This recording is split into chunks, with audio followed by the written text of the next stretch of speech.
Eu tive num evento há algum tempo atrás, que era um evento de recursos humanos, tá?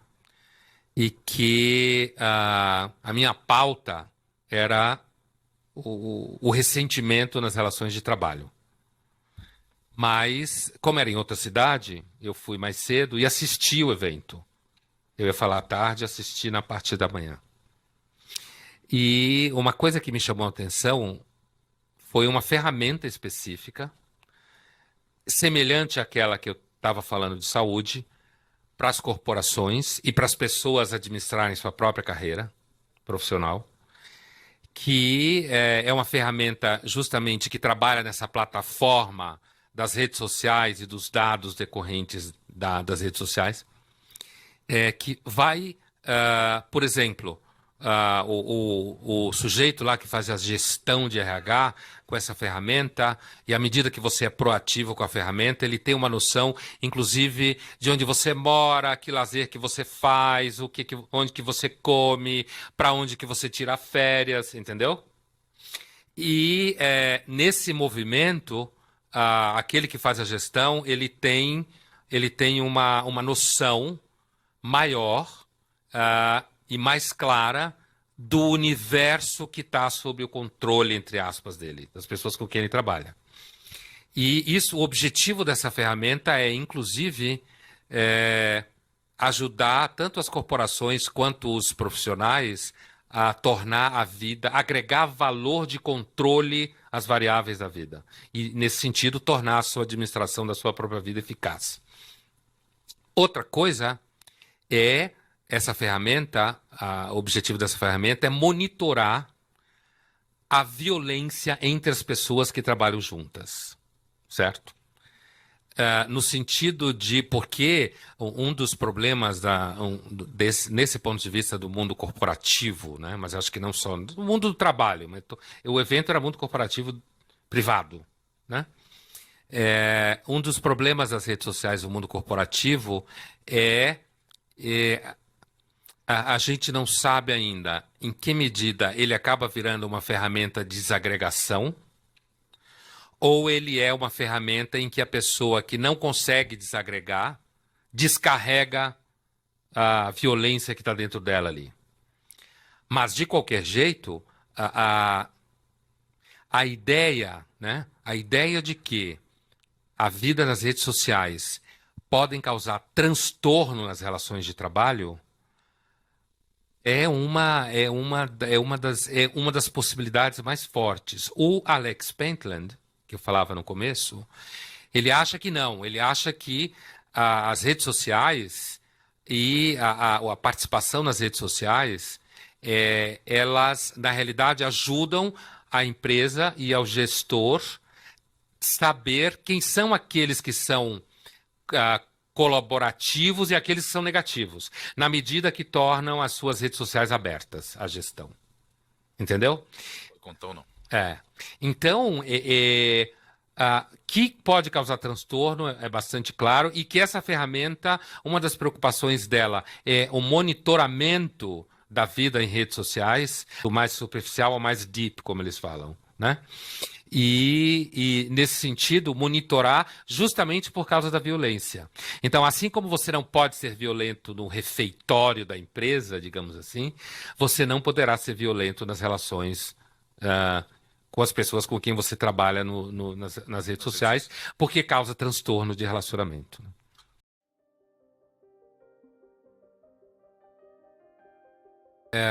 Uma das melhores formas de você lidar com a violência nas redes sociais é a indiferença a ela. É a indiferença a ela. Por exemplo, essa coisa de sair das redes sociais, que a gente identifica em gente mais jovem hoje, saindo especificamente do Facebook, que é um lugar onde se fala demais, né? Porque não tem limite de palavras, inclusive, né? Essa coisa de você ficar falando, falando. Um dos motivos é justamente as baixarias que eles veem nisso. E como isso gera ansiedade, então a primeira reação, além do que eu estava falando antes, do ponto de vista. Porque existem alguns tipos de profissionais de trabalho, depende das relações em redes sociais, né? Mas grande parte do trabalho, as relações em redes sociais, são relações que são completamente desnecessárias. para a matéria do trabalho, eu quero dizer. Então, hoje em dia, a forma que mais se pratica para evitar esse tipo de violência é a indiferença. Você não responde, você sai, não toma conhecimento, e isso pode levar, no primeiro momento, a um aumento da violência, mas o provável é que a curto, médio prazo leve, porque uma ferramenta só é muito usada quando ela tem uso. Em comunicação, né? Ela pode ser muito legal, mas se ela não tem uso, ela não é usada. E o que eu estou falando é absurdo, mas é de propósito, né? Redundante. Então, e aí, o que acontece? A tendência é, por exemplo, na mídia, isso é muito monitorado, né? Porque a violência, ameaça de violência, ameaça para as pessoas, isso acontece muito. E assim, e aí tem pessoas que monitoram isso, né? Que ficam monitorando ali, vendo o que se falou disso, o que se falou daquilo, como é que tá aqui, como é que tá ali. E a forma mais comum de se lidar com isso, comum não no sentido ruim da palavra, mas é uma forma muito comum, é justamente a indiferença em relação a esses comentários. Isso pode ser, por exemplo, uma solução é você ter, como no caso de grandes veículos de mídia, você ter departamento de pessoas que monitoram isso. Certo? Eles são especializados em monitorar, ver a pressão, a temperatura, ver quem que está sendo ameaçado, quem que está falando isso, quem que está dizendo aquilo, qual é o teor. Mas as pessoas que têm atividade fim, no caso, seja lá de que atividade fim for, aquelas que têm atividade fim, elas não podem ficar envolvidas com isso, porque isso vai contaminando a atividade fim delas. E então, isso às vezes acontece, aumenta a violência em um determinado momento, porque o grupo se sente ignorado. Seja lá, no meu caso, eu estou falando de leitores, telespectadores e tal. Mas, ao mesmo tempo, aqueles que são profissionais, eles vão lidando com essa turma, que é mais ou menos como criança que você tem que lidar, né? Mas aqueles que estão envolvidos na atividade fim não podem passar o seu dia lidando com a violência das redes sociais.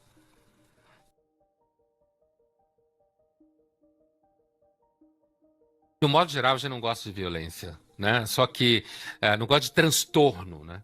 A maior parte das pessoas só vai para o transtorno quando está muito ruim. É mais ou menos como alguém que imigra. Você só sai do seu país quando está uma porcaria. Mesmo que do lado de lá onde você foi, você pose de chique, na realidade não era na origem. Então não tinha ido embora de onde você estava, né? A gente sai de onde está quando está ruim.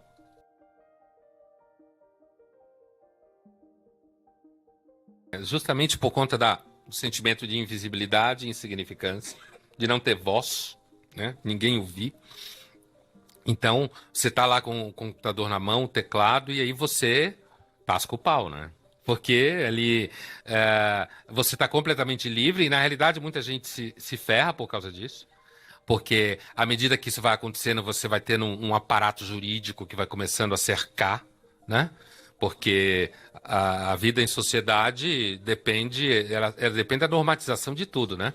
Por isso, inclusive, que há um medo que quanto mais civilizado a gente fique, mais normatizado fique e mais doente, de certa forma. Justamente porque está muito normatizado, muito organizado, muito, né?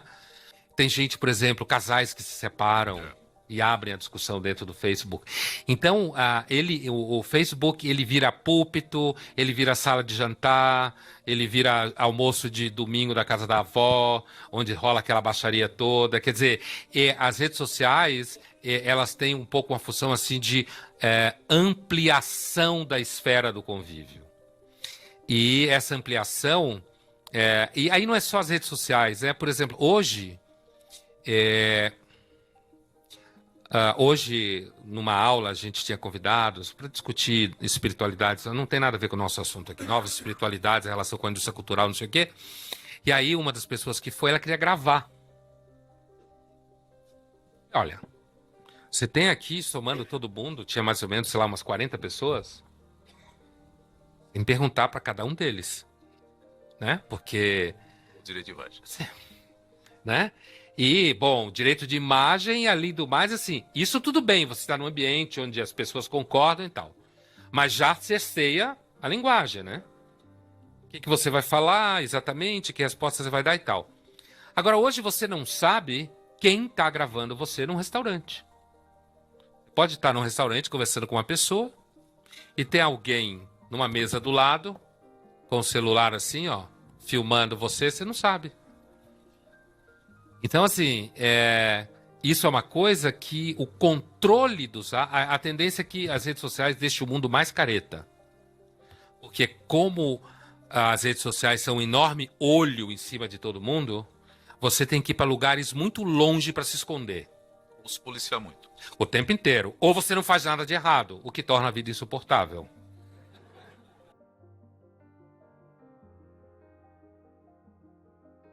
Assim, convive melhor, inclusive consegue ter mais distanciamento se ele, por alguma razão, ele se toca, né?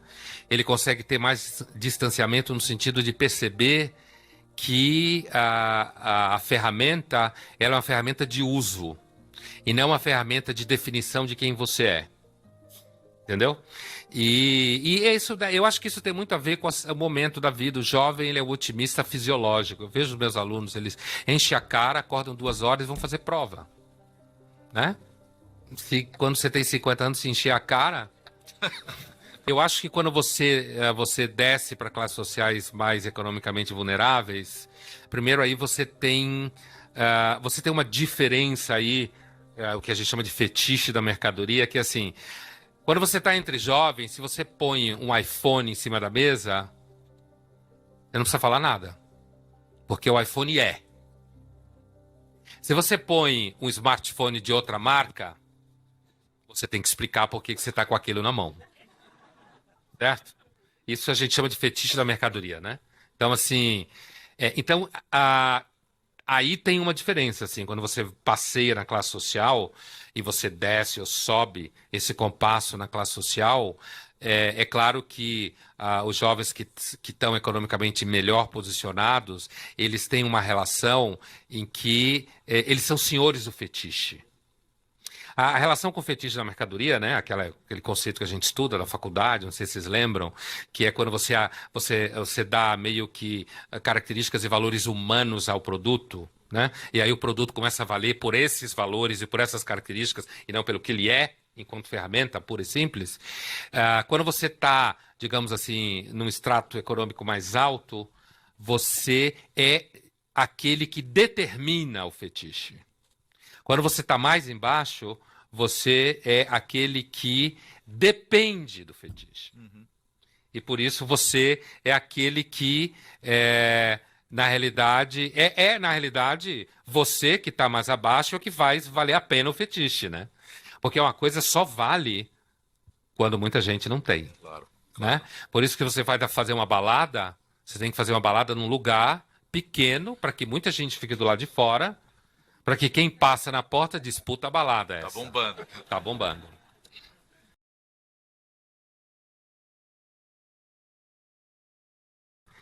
A relação com bens materiais, elas definem muito o nosso dia a dia, né? Me parece que pessoas de extrato social mais alto, elas experimentam uma sensação de maior autonomia, maior independência, e normalmente essas características levam você a ter uma experiência de que você é mais forte. Pode levar a um certo cinismo, alguns falam isso, porque descobrem que, na realidade, as pessoas são sempre interessadas em o que você tem, não o que você é, e essa discussão é um inferno, né? O que é, o que tem, onde está a fronteira. Enquanto quando você é muito... quando eu falei das populações mais vulneráveis, eu não estava pensando em morador de rua, tá? Eu estava pensando simplesmente classe C, tá? Isso que eu estava pensando. Não estava pensando em gente que está fora da cadeia de consumo, que é o caso que você está dando. Alguém que está fora da cadeia de consumo e depende inteiramente de ajuda, caridade, alguma coisa que seja assim. Então, acho que são dois universos muito diferentes para comparar. Uma pessoa que depende de pessoas que dão marmita para elas e comida, né? E uma pessoa que está no extrato social muito alto, e na realidade o problema dela é, afinal de contas, para onde eu vou agora, porque há 3 semanas atrás eu voltei da Mongólia. Paris é um saco, já fui lá milhares de vezes, está cheio de gente, inclusive, agora está insuportável. Então, agora a ideia é eu conseguir ir para lugar onde não tenha ninguém. O que eu estou querendo dizer é que é a mesma espécie, mas são vidas muito diferentes. Muito diferentes. A ideia de que a gente faz parte de uma espécie única e todo mundo se ama, ou todo mundo é igual, a gente é igual em determinadas coisas, mas as condições materiais determinam vivências em planetas, entre aspas, muito diferentes. Agora, que nós todos parecemos depender de certos vínculos afetivos e emocionais, com certeza dependemos.